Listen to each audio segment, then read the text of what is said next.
for Christ. I am your host, Jennifer Diggett, and I want to thank you for tuning in to our second segment on Thug Mentality Exposed. For those of you who couldn't catch the first segment, our same guests are here. We have the esteemed Rayford Johnson, who is the author of the book Thug Mentality Exposed. Welcome.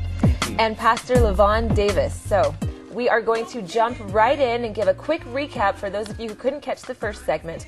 If you could go ahead and give us a little bit of background information on what thug mentality is. Well, basically in a nutshell, just evil and sinful lifestyle presented as cool, sexy, and to be respected. Like I said, a lot of the guys in the institution call it the new swagger. Mm-hmm.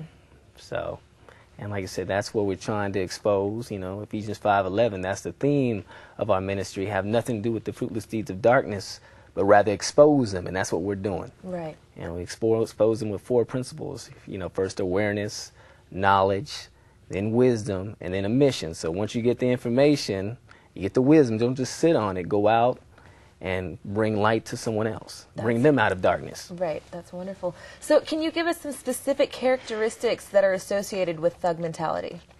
There are many. Some of them are, you know, the sagging pants, the music, the culture, the clothes. All that is embedded into the thug culture and the thug mentality. But most of all, it is a lack of care for life, desensitized to human life, not really having a care with the whole hyphy movement and going crunk and these different things. It's literally coming out of your mind and doing something that you wouldn't normally do. Love of money. Yes. You know, it's just kind of a real egocentric type of mentality. It's all about you. Right. You know, if you look at a lot of the artists, what are they talking about? You know, lift your hands up, say my name, and, you know, everything's about bringing them glory to themselves. And, you know, Timothy talks about, you know, there's a chapter in Timothy that talks about the last days, you know, how children will be in the last days. And, man, it's just running parallel to what we're seeing right now. I mean, the love of money. There's even a song out now called The Love of Money. Right, right.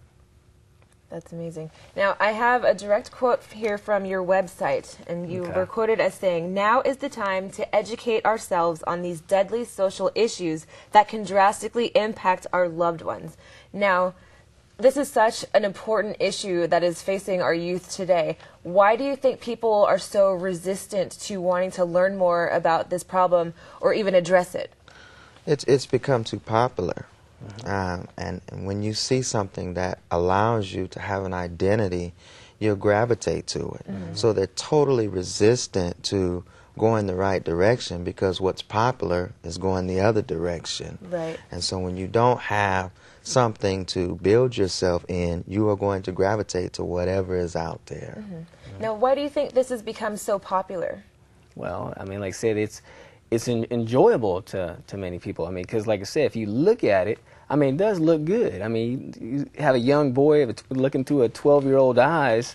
I mean, they're seeing this guy up there, you know, acting the way he wants to act, being rebellious. He got beautiful women around him, fast cars, suitcase of money, you know, and he's just enjoying himself.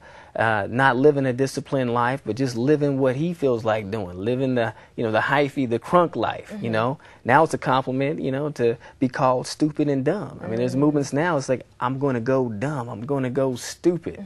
I mean, that's the new hyphy movement, actually, that got cultivated here out in the Bay Area, and that's spreading worldwide. I mean, and we see a lot of individuals now that, I mean, part of the movement is you take the drugs, which is the E-pills, and the E-pills ain't just ecstasy no more.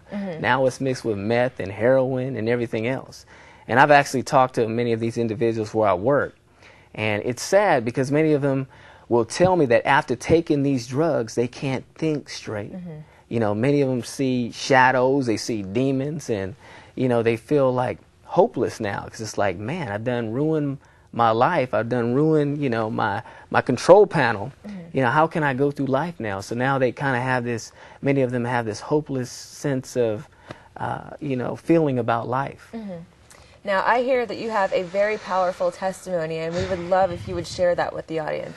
Well, we could try to put it in a nutshell really quickly. It's powerful, though. Because one of the things that we're looking at when we're dealing with thug mentality, thug life, thug exposed, is a lot of people think that it's where you grew up at as to why you would get into this. Yes, I grew up in South Central Los We Angeles. tend to automatically associate it with maybe a lower level demographic, maybe in the projects, in the streets, in the urban culture. Have you noticed any trends? Is it maybe racially or ethnically based? Is there anything that you've noticed maybe working in the correctional facilities? I would say, like I said, I just believe we fight not against flesh and blood, but against evil spirits, just like Ephesians talks about. And that's what it is, because, Satan is catering a style of thug mentality for each ethnic group, for each economic class, irregardless. Like I said, whether you're talking about, what's that, the Sopranos, Right. Or you're talking about the hyphy movement, Satan, like I said, just like a menu, he puts out a menu of basically the thug mentality, and he gives people a selection what to choose from. And so, like I said, but there's only one antidote, and that antidote is truth. So it's not through gimmicks, and because I see a lot of people trying to get people. Well, like you're saying, we're going to try to look like the the world to draw people in. No, that's not it, because that's going to be temporal change. Because when you start trying to counterfeit yourself to look like the world, that's what they're going to look at. After a while, they're going to look at them like, that's a counterfeit. Right. Or why not just go out and get the real thing? Yeah, it's like eating fat-free Twinkies. And after a while, you want the real Twinkie. It's like, those fat-free Twinkies might work for a minute, but after a while, it's like, man, why am I shorting myself, Let me go get the real thing. I talked to an individual out, we were dealing with Christian rap, and I talked to an individual out on the streets, and I said, well, can you get into this? Can you get into Christian rap? He said, no, if I want rap, I want to listen to rap. If I come to church, I want church. Right. But the church is fooled to believe that we have to look like them to be able to attract them. But when they come into church, they want to get away from that, not come back into a mixed climate where they really can't get help. Right. So you have to be careful with that. That's really powerful. Do you have any resources that you're utilizing right now? And if so, how can people get in contact with those resources? Well, our website, that's the best resource that we got. We just got, matter of fact, we just got an email from New York, from a New York police officer, and he was saying that he had sent somebody out from his community to our website to listen to the podcast, because we just did a podcast, Getting Out the Gang. And he said it had a real big impact on that youth. Matter of fact, they're asking us to come out to New York City. Oh, wow. Yeah, to speak at some schools and different other places. So, yeah, our website, thugexposed.com. That's the best resource. And the book, Thug Mentality Exposed. That's wonderful. We are quickly approaching the end of our show, but I wanted to give you an opportunity to answer this final question. How do you measure the success of your ministry? How do you know when you're absolutely positively doing the right thing? Well, I think there's a few ways to be able to do that. First of all, when you're dealing with the church level, when you have 5 or 6 guys that you won off the street, they're coming in with the sagging pants. 6 months later, you see successful businessmen. Whether it's a lawnmower service, I don't really care. You're not on the streets anymore. You don't look like the streets. Your life has been impacted by Christ. That is the success. That is the success. To see Walking actual in life faith, change, whether it be in the institution, trusting whether it in be God, or coming to the church, seeing your life change. That's powerful. Like I said, I think as long as we have a peace walking about in it, faith, at the same time, we always trusting in God.